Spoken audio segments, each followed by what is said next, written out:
Hi, in this video today I'm going to show you how you can get into your Citroen C3, this is the 2021 model, even if the battery in your key fob has failed. So I'm going to get out the car now, I'm going to lock it.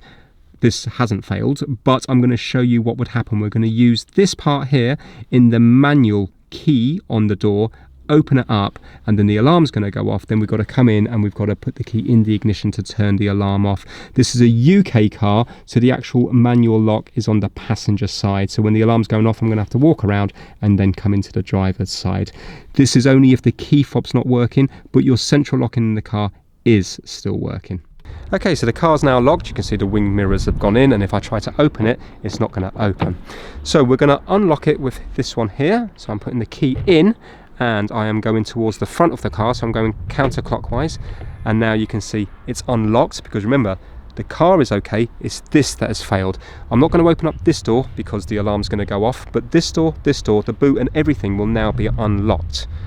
I'm going to go in and the alarm's going to sound, and when I put this in the ignition and turn it, it's going to stop. So you ready? Open it up now. Alarm's going off. Get in here. And there you go, now the alarm's been deactivated. So now I can take the key out and the car will remain unlocked. You can see that's open.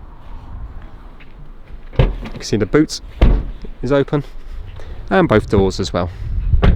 So even if your key fob has failed, as long as your car is okay, you can still use it. And obviously then you can change your battery nice and easily. We do have another video on how to change the battery. And if you're wondering, does it lock again? Yes, you just put it in, and this time you're going to go clockwise. The car's going to lock. You can see the mirrors are going in there. But obviously when you go in again next time, so this is all locked up now, but when you go in again next time, the same thing will happen with the alarm going off. Thanks for watching.